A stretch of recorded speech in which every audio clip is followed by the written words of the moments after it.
Hey guys, in previous discussions, we've looked at our innate need and desire to be in control. And we've also discussed the importance of our spiritual wellness and having that faith foundation to address that need for control. And this topic came up again tonight in our small group discussion. And I think it's important to really break this down because it's an issue that inflicts everyone. All of us are impacted. We all have this desire to feel like we are in control of our outcomes, and we like to be able to have predictable outcomes and be able to understand and have clarity about what the future holds, feel like that we have a tight grip on our financial outcomes and our vocations and different things with families and schedules. And right now we're in a very vulnerable time. We as human beings, we do not like vulnerability. And that's what we're facing right now, is because we're sort of at the mercy of so many external outcomes or external stimuli.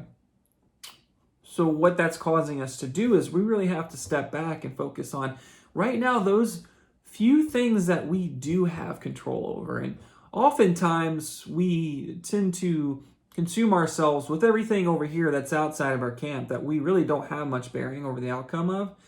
And we put all of our energy and all of those resources into that, exhaust ourselves, have very little impact over how this turns out.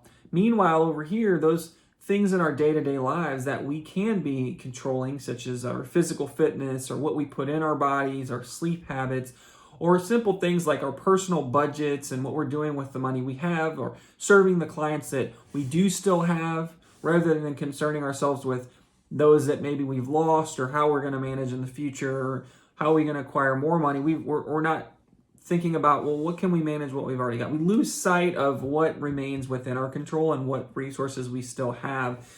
And I think that can be, number one, as far as the dangerous outcomes of having this desire to maintain control over so many outcomes. And another word that came up and comes up a lot is surrender. It's another really difficult task for us as human beings, is to surrender control, whether that be to other people and delegating, such as today being on the phone personally myself this week a lot with the CPA or the bank people, the bank personnel, to really address my options as a business owner and trying to make the best decisions that will lead to optimal outcomes. Not necessarily right or wrong. I like to just subscribe to the thought that there's not necessarily right or wrong choices, even in a time like this. But every choice, every decision leads to an outcome, and you have to figure out which decisions are going to have the optimal outcomes for yourself. Not necessarily me. It's all individualized. And so in the midst of doing that, I'm personally feeling that strain and that anxiety that's related to not feeling like I have control and not knowing exactly what move to make next, and having to really do some guesswork and just to take the advice of those who are more well-informed and experts in those areas, and just really trust in that process. And we talked a lot about having faith, really taking the advice of the knowledgeable and wise people around me in those fields, and running with it, moving forward, taking steps forward with faith, blind faith, and not knowing, but knowing that I don't have the answers because I'm not an expert in so many of those fields, right? I have my strengths, and right now we've got to trust those people around us. We've got to use our social supports, even though we're not physically in contact face-to-face with those people. We really need to embrace those resources. And so we were talking about control and surrender, and I maybe want to talk specifically about some things that I do to help me to cast off that anxiety. Because what happens is the more we try to maintain control over and to dictate the world around us to be within our midst, we're adding on anxiety. We're piling up worry, because ultimately these things are outside of our control. And so every time something goes wrong, we blame ourselves. We feel like we've done something wrong. And meanwhile, there was matters over here that we could have altered the outcome of, and we didn't even focus on those. So, I want to talk with you about what that looks like for me. And as a business owner, as someone who takes a lot of risk in day-to-day life, I have to be able to surrender a lot, and that's difficult for me. I personally, as much as anyone, like to feel like I'm in control of my outcomes, and I want to accept responsibility where it belongs. But I also want to recognize that so much of this journey in life and business is built upon faith, and it's built upon surrendering and delegating and understanding where our strengths and responsibilities lie, and then where we need to step aside and allow someone else to take matters into their hands, whether that be God or someone else that's a human that's got those strengths that we don't. And so, for me personally, it's a lot of prayer, but also worship music. And so I want to talk about some of the songs that really helped me during a time of needing to surrender that desire for control, or needing to surrender anxiety and worry. And, ultimately, for a long time, I've been able to go to prayer and to submit those things to God. But worship music really took on a new role for me probably 2 years ago, when I suffered some significant losses in my life in the form of really close friends and mentors that were hugely impactful. And for whatever reason, and I'm not really sure why, it just was timely, but I was, I guess, open more to listening to worship music at the time. And for me, it was a huge healing tool. And it's been continued to be a major part of my life over this past 2 years. And what's interesting is, like, I always kind of had correlated worship music to being something you did at church. And I've discovered since then that I can break into spontaneous worship at my home by myself or anywhere. And so it's not confined to the church. And the thing is, I notice now it goes beyond the music, because I can immerse myself in the act of worshiping to the music, and really begin to, I guess, sort of break away from the world and connect to God at a level that I feel like I'm beginning to hand over all of those burdens and responsibilities and all of that anxiety and fear. Certainly still owning what I can. The thought is, like, God's not going to do something for us that we're capable of doing ourselves. But on the contrary, like, one of my pastor friends has said, he busts the myth of that God will not give us anything that we can't handle, with the counter thought that, God is going to give us things greater than we can handle, because if he didn't, we would never need him. And so there's that consideration that's important to remember. We have a God for a reason, and part of that is because we're not capable, right? We have lots of limitations. And so if he's there and we could do it all, what would be the point of God? And so that is to stand to reason that, like, there are going to certainly be times when it's too much, and it would be egotistical and sort of almost like a sense of considering ourselves an idol, that we could take those things on, putting ourselves in God's role and saying, I've got this, I can handle this. Even we kind of maybe say that in public, but in private, we're just completely consumed and overwhelmed. And we need to be careful with that notion. But, the thing about worship music is it really just allows us to disconnect from the world and fall into this deep state of relationship and worship. Like, it's kind of hard to explain. And before I really was experiencing this, I wouldn't have understood it. And so maybe unless you've been there, you don't really connect with what I'm saying. But, let me kind of talk about some different songs for me specifically. Highs and lows. Well, for instance, I love live worship music. So Hillsong, Elevation, Bethel, or anyone that's performing live, I feel like as I'm worshiping, even if I'm alone, I'm with other believers and other people who are immersing themselves in an active state of worship. So I like that feeling as well. And I like the just the band and all of the ambiance of other people worshiping around me.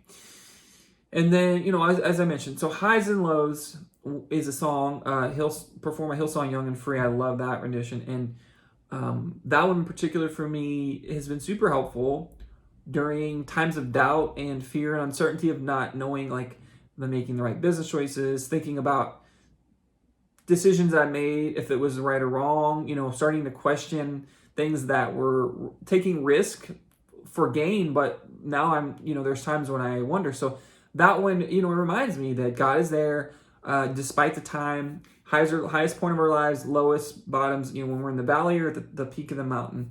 So, that every one of these songs, like I post this list of 10 songs on my Foresight Wellness Facebook page. And so feel free to check that out. And I listed with each one of them how it specifically had helped me. I Surrender, Hillsong Live, that one really helped me through the loss of a close friend, Teresa Scott, that I mentioned there 2 years ago. And I remember times where I would be in tears, on my knees and just saying, I don't understand and this is too much.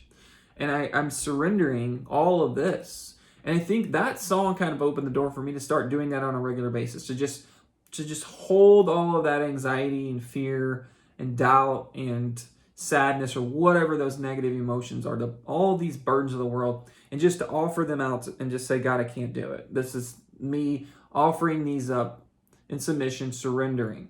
And so I Surrender, Hillsong Live, that was huge for my grieving process. Do It Again by Elevation Worship, again, helping me get through a loss around that time, knowing that God will move mountains, that I was really struggling to work past that loss, those emotions, but recognizing that God had done work many times in my life, and I knew He would do it again. And so that song reminded me of that. Heart of God, Hillsong Young and Free, again, so much Hillsong on here, but I love them. And, just again, reminding me that I can work through, guilt, shame, feelings of insecurity. That song in particular kind of helped with those things. You Deserve It All, Josh Baldwin or Jeremy Riddle's, a couple different options there.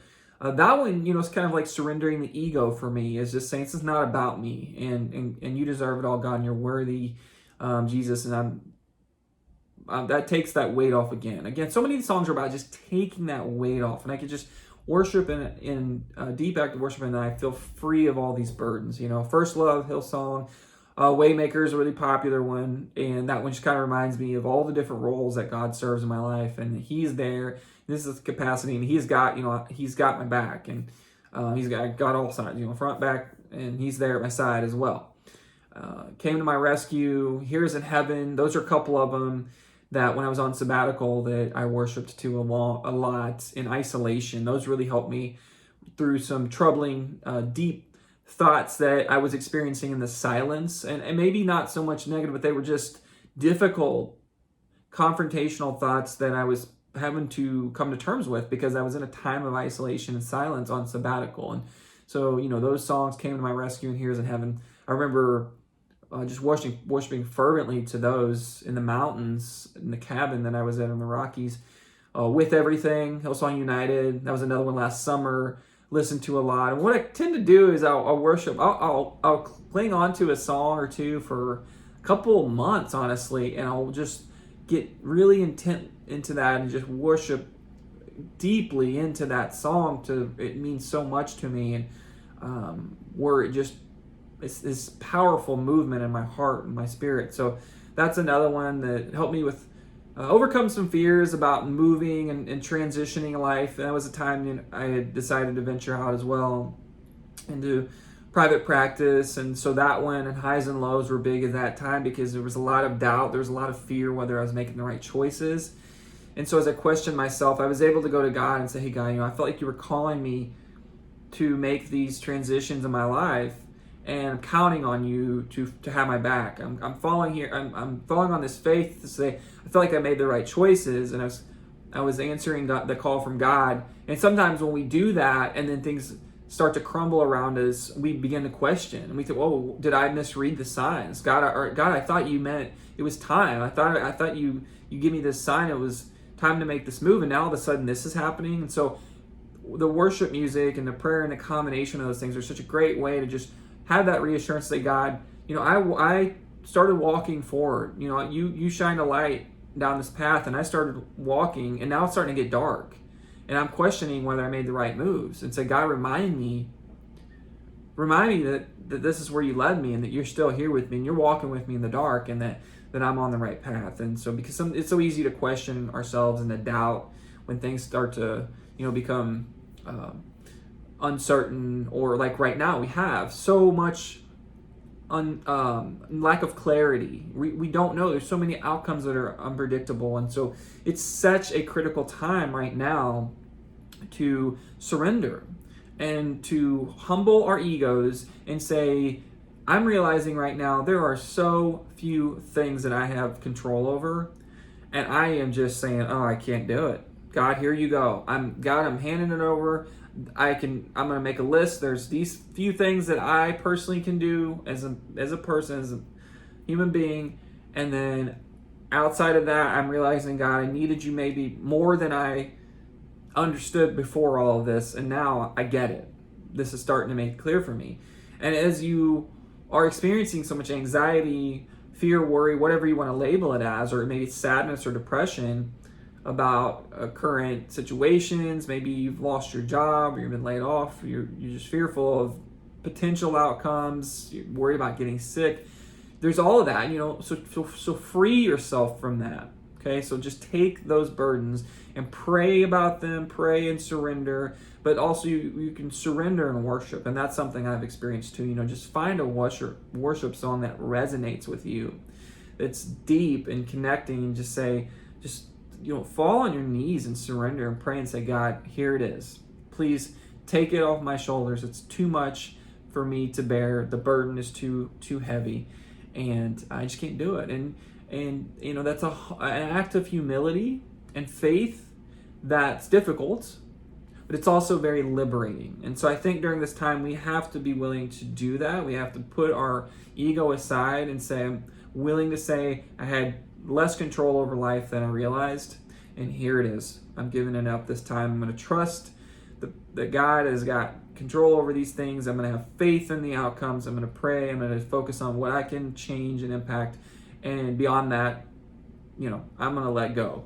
So surrender, being willing to surrender the need and desire for control is difficult, and the ego hates it, but ultimately it is so incredibly freeing, and it's going to help us live a life that is free of so much anxiety and worry, and it's greatly going to help your mental and emotional health. And we need to understand that that's such a critical part of maintaining sound mental and emotional health, is that spiritual well-being and the ability to surrender control. Because I think at the end of the day, our need and desire for control takes a major toll on our mental health. I appreciate you guys listening, and be sure to follow along on Facebook at Forsyth Wellness or on Instagram at Derek Forsyth.